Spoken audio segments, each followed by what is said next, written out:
we welcome you to this outstanding event this evening with present music, with special guests Eliza Kentridge and Philip Miller. Yeah. Good.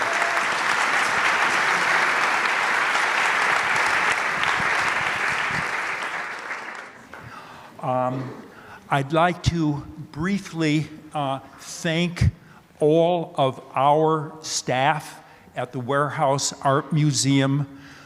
We are a small tribe, but we're powerful, and they're here tonight. Yeah, thank you.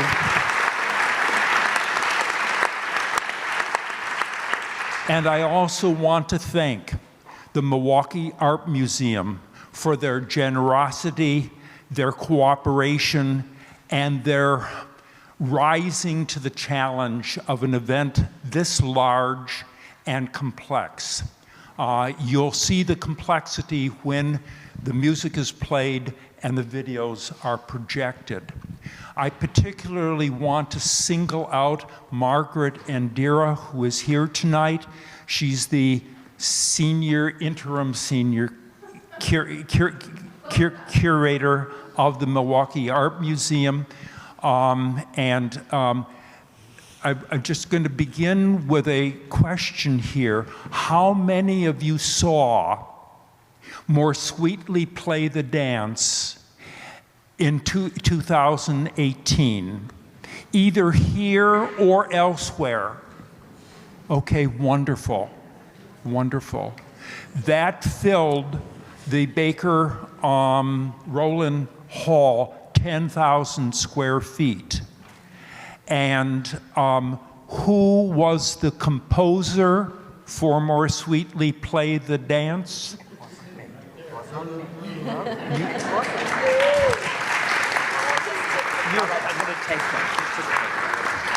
All right. So we have Eliza Kentridge, born in Joburg, and she is part of the Kentridge family. We're 4 children. Yep. And she is 7 years younger than William. Yeah. And there may be some stories. I hope it shows.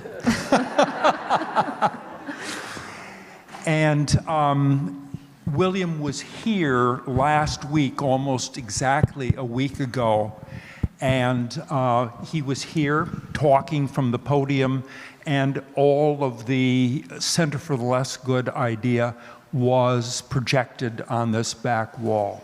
Amazing.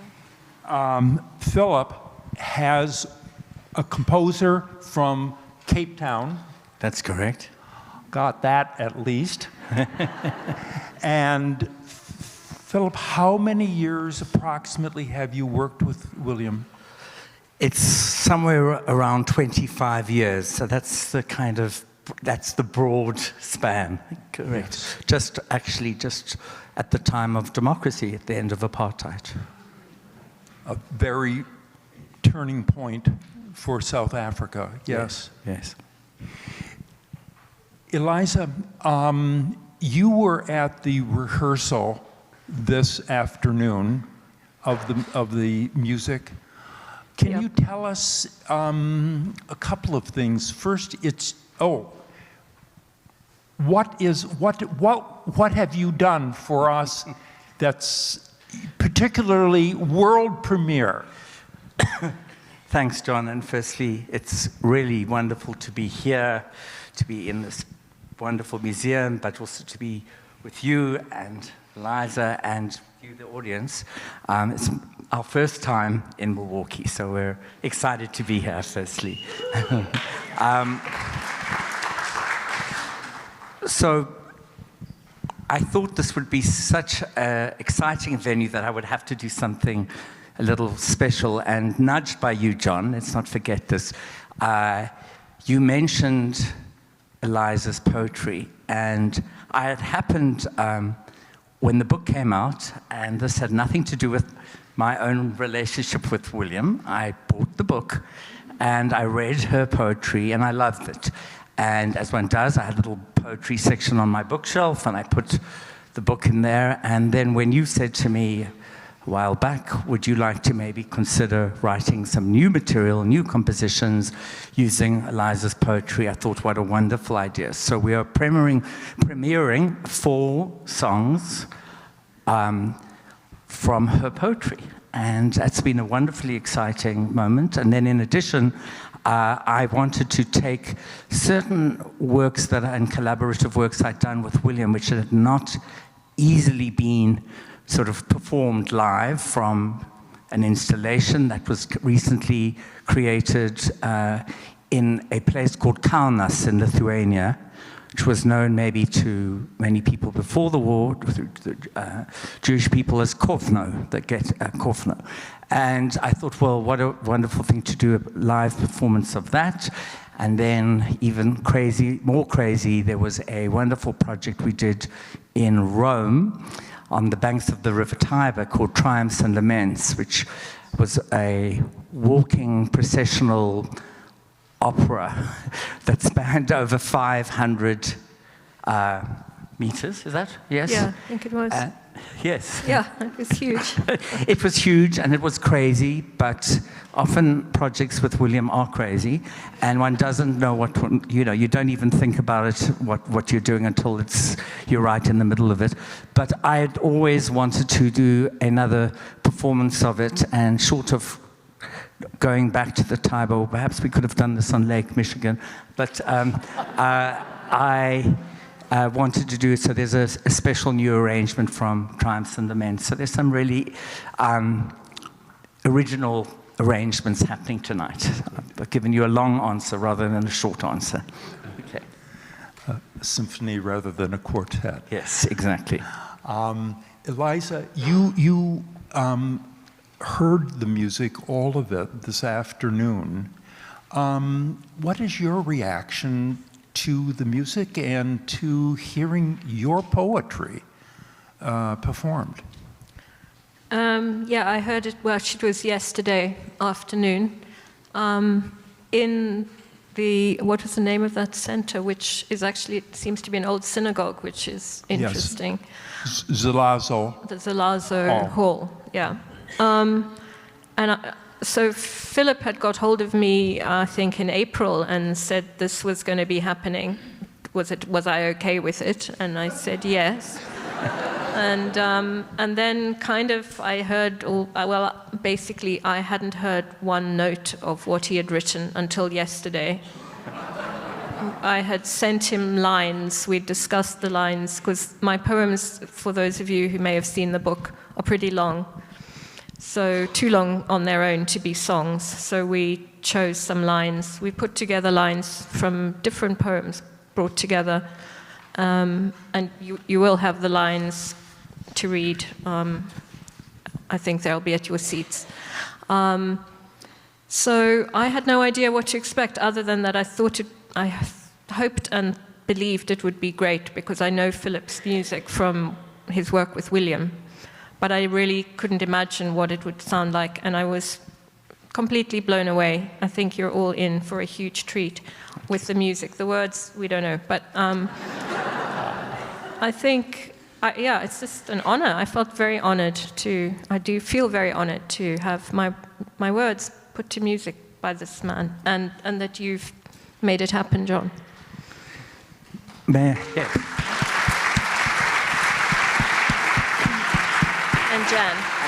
And Jan, thank you. Very much so. Thank you, Jan, as well. Maybe I could respond to this, because I think I owe you an explanation.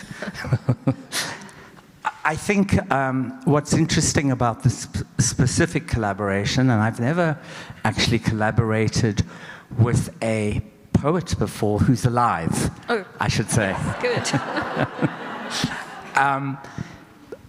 But in all seriousness, I felt after we'd talked about what we thought might be interesting to work with for this concert, and it was the same thought or response that I'd had when I read your poetry, was that everything was spoken in the words, both the images, the sounds that you conjured up, and I felt I didn't need to ask for anything more. I didn't need to ask for explanations, or I just felt instinctively I had more than what I needed.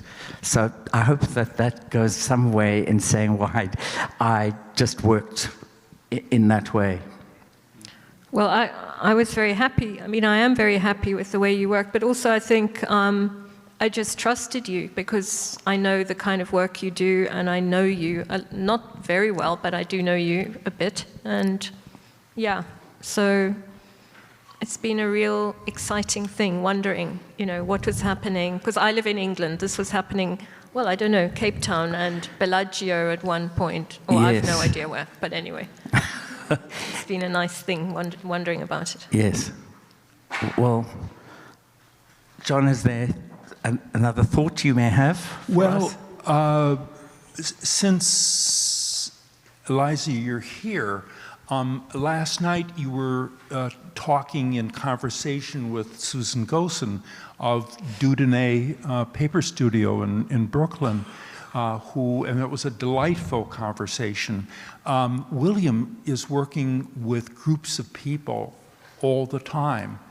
Your art, in addition to being a poet, Eliza is a wonderful artist. And when you come to the Warehouse Art Museum, you will see her work, a two-dimensional piece, but also a book that you collaborated on with Susan Gosen and Dudonnet Press. What is it like when you're collaborating with someone? Well, I mean, my main experience of that has been working with Sue, which is just one of the joys of my life, has been every now and then popping over to Brooklyn from London and spending time in the Brooklyn Navy Yard at the Dieudonné paper mill, getting very wet and playing with color and being encouraged by Sue and the other collaborators. So, because most of the time I live in an English village and I live in, I work on my own and I do sewing and I sit with my material and I sew on my own. So working with Sue is amazing. And yeah, collaborating with Philip, even though we weren't doing kind of back and forth, has been it's something I envy William having. I see how well he collaborates with people, and so it's very exciting for me to feel like I'm doing more of that now. And Philip, what about the collaborations that you've done with William over 25 years, many projects? What is it like to work with William? Does he give you a film and then you create music? How do you, I don't think that happens. No, you're quite right. Often the work starts contemporaneously. So what would happen would be there may be a piece of text, maybe some drawings that he's created or drawn, perhaps just a photograph even. And of course there are some discussions. One of the questions I've always avoided, I think that's been the key to why we work together, is I never ask, what does that mean?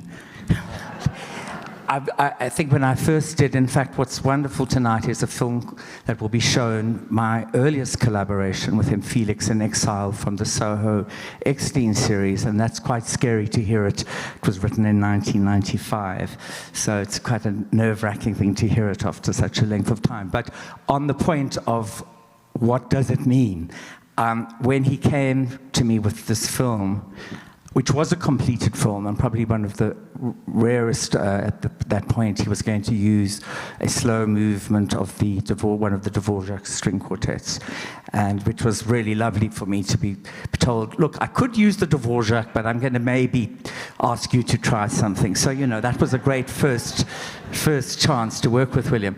But what I was a little nervous.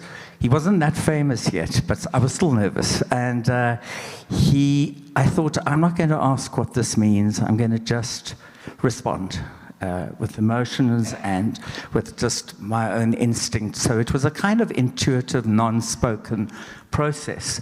And I think it's that intuitiveness and not trying to explain or know what everything is going to mean or happen that has been a joy to work with William. So the collaboration is often about starting something without knowing what the end is.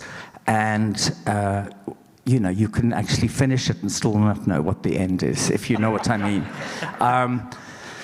And so over the years, our work, the process has changed, because initially there was this sort of finished film, but very much after that we started sharing work together and exchanging sounds and images and ideas and quotes. And I think that the question that's been interesting has been for us about, well, what happens when you put music to an image, and how you read the image differently, and then in reverse, how do you hear something with a different image?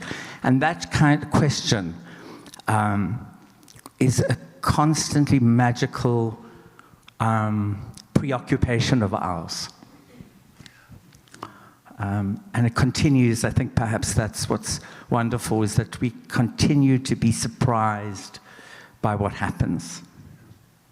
I don't know, Eliza, perhaps, is there that sort of surprise that you've had in relation to music being put to your words?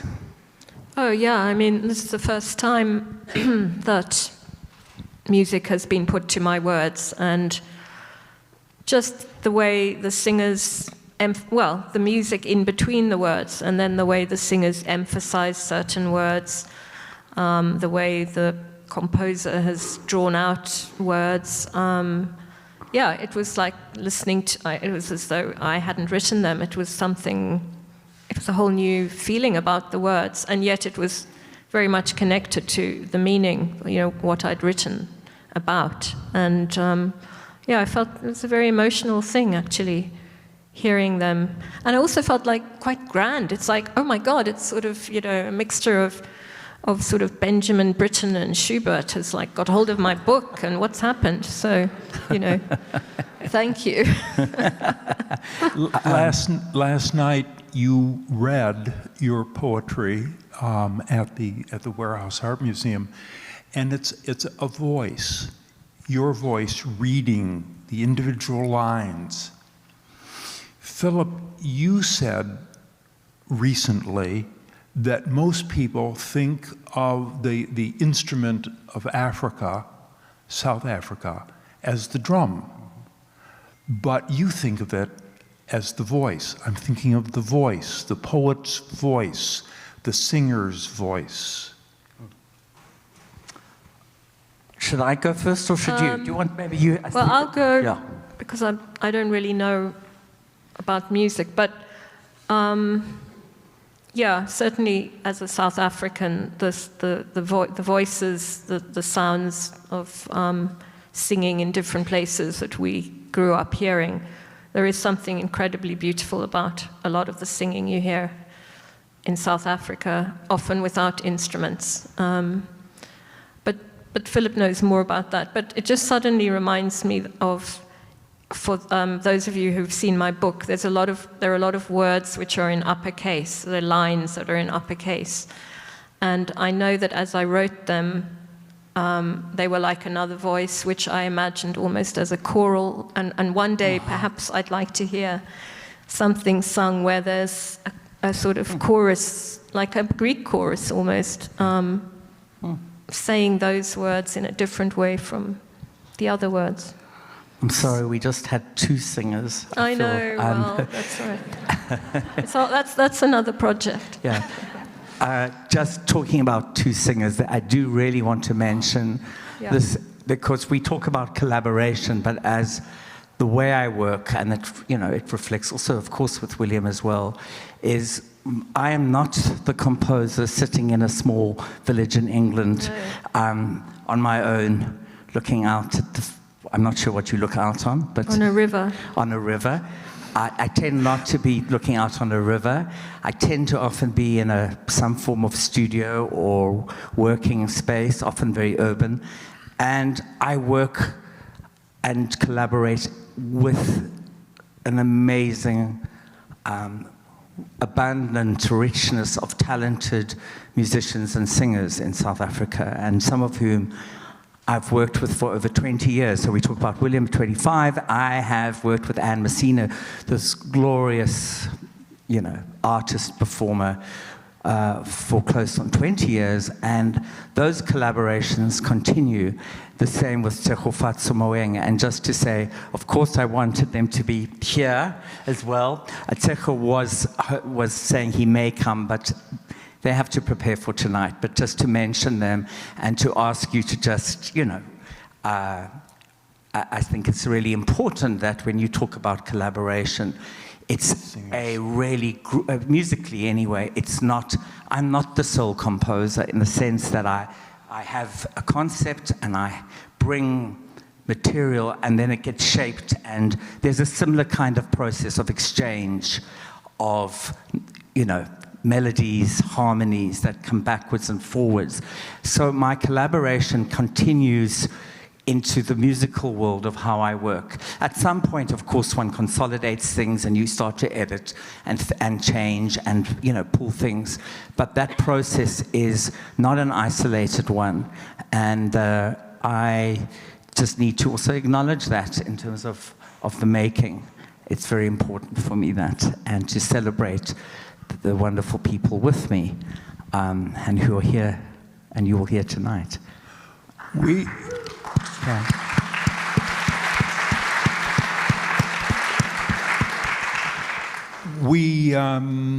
heard Philip's music associated with William Kentridge, and one of the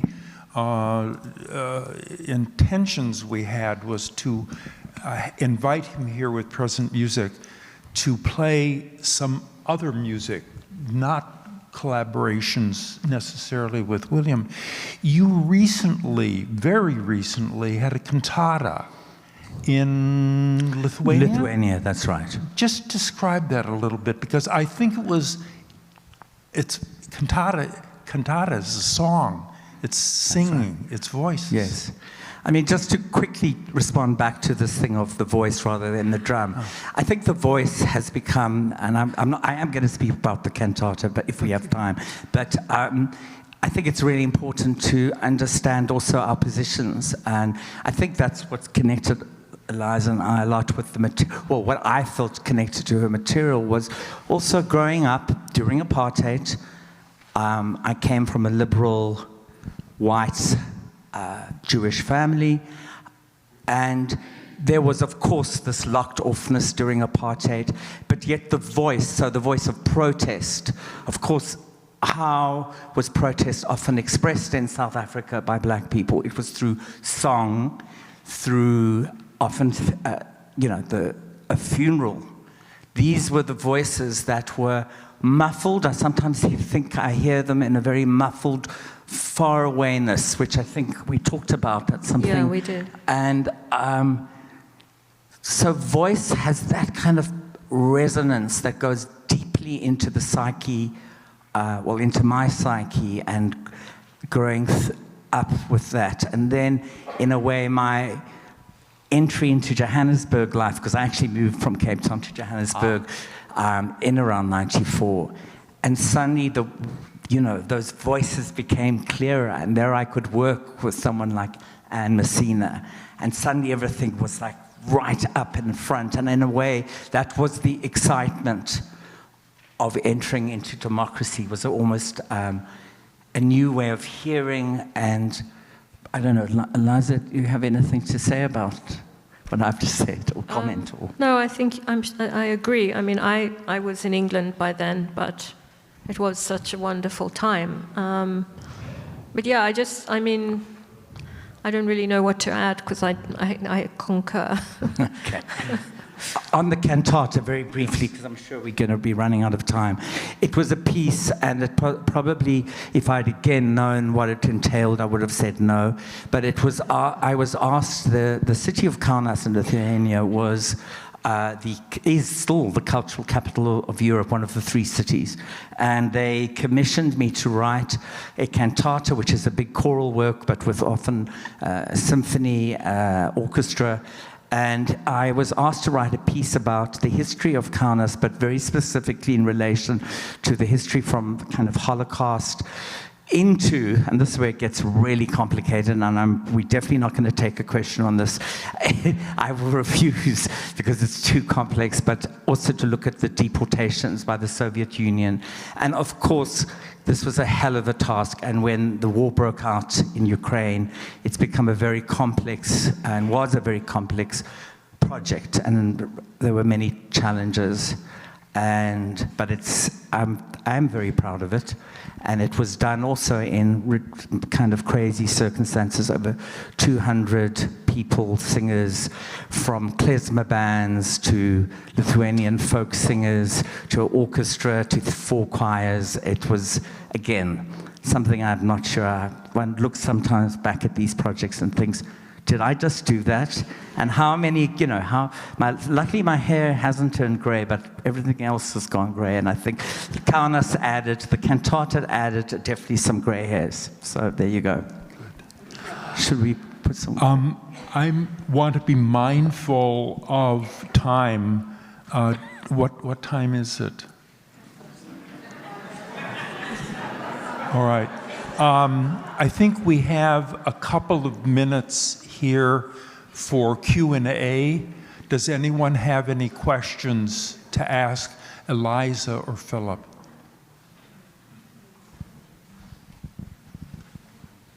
Yes, Stephen.